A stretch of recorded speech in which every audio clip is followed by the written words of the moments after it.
Well, Fever versus Sky isn't much of a rivalry, at least if you go by the results, because the Fever have dominated the Sky, and I guess you could say the Sky is falling, at least in the standings and around Chicago, considering the situation with the team. I mean, the Dallas Wings must really, really stink because those are the two wins that the Chicago Sky have this year, and the Fever have absolutely blown the doors off of them in their matchups this season, including this time around without Caitlin Clark. Angel Reese just 2 of 7 from the floor, only 4 points. She's shooting like 31% from the floor on the year. The Minnesota Lynx own the Chicago Sky's draft pick. It is rough sledding for the Sky.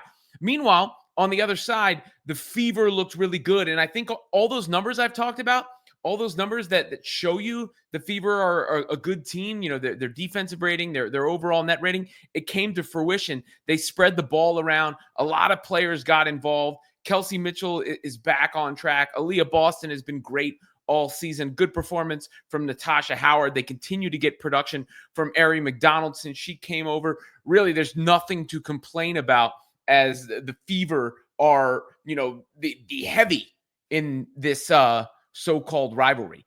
And when you do go and look into it a little deeper, I mean, even the player, almost everybody got off the bench in this game. Obviously, Michaela Timpson gets 3 minutes. Brianna Turner just 6 minutes. That's an interesting story to watch. Obviously, those two have been are kind of redundant and have been nailed to the end of the bench. Timpson is the one that you think of with more upside, but Turner the one with more experience. I say that and bring that up in the context of how well McDonald has played and what she has added to the team and what they have needed from her. Sydney Colson, again, playing big minutes for the Fever in this one. Lexi Hull continues her plus-minus dominance, though Kelsey got her today.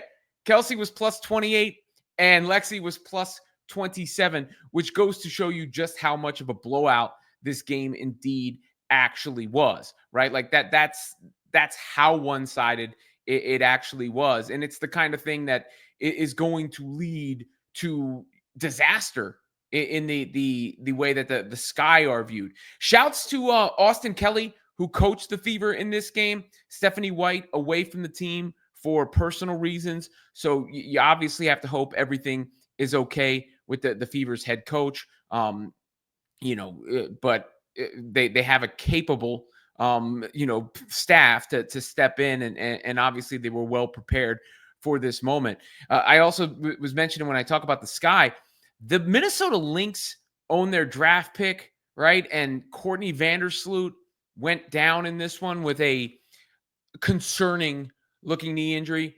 She went down in a way that makes you feel that it's a season ender, and you hate to see that for a veteran and a legend of the game, or really anybody, right? But nonetheless, obviously, you hope that she is going to be okay and recovers. But that is a tough blow for the Sky going forward. As far as the Fever go, every single way you can measure something tells you this is an excellent basketball team. And now, they're 2-2 without Caitlin Clark, 4-4 on the season overall. I feel like the vibes have completely shifted from where they were, a week ago, really. And they are shifting even further because Clark is on the mend and will be back soon. She was very animated on the bench, calling a travel on Angel Reese on one play, and sitting there as in her coach position while the other coach filled in. Here's what Austin Kelly, or at least a portion of him, his post game press conference with baby in tow. What in the locker room now? That makes sense. It's soaked right now. All right, Bob. Yeah, just going in for that celebration in the locker room what did it mean to get your first win as an acting head coach? Mm-hmm. Yeah, it's special. We got a great group. So being in that locker room right there at the end, it means a lot. It's something I'll never forget. First win. They did a hell of a job. For 40 minutes of executing the game plan. And I thought, when we had lulls, the communication out there was really good. They picked each other up when it was needed, and so great win for us. How did you feel like you guys did? Tosh was just talking about the defense. You were able to hold them to even fewer points than when you played them 3 weeks ago. Did you feel like part of that was just this team is getting better defensively? Oh, for sure. You know, I think that the extra practice days that we had, you know, all right, get out of here. You got him. Go there. Thank you. Go see mommy. And that's the main message is the defense. I mean, that's the biggest difference with the Fever from last year to this year. You knew the offense was going to eventually roll into form and be fine. I mean, look, Christy Side just figured out in the second half of last year, I can give Caitlin Clark the basketball and things are going to be okay. And the Fever upgraded their offensive personnel. And you have to love the balanced scoring in this one when you get 17 from Mitchell, 13 from Natasha Howard, who was very efficient, 11 from Boston, 12 from McDonald, 9 from Hull, you know, on and on down across the board. They got a bunch of 3-point shots up in this game, too, 27 attempts, which is encouraging, 11 hits, 41% from 3. But the defense is the night and day difference. Now, it helps when you play the Chicago Sky. Like all those statistics I just referenced are inflated because of the Chicago Sky.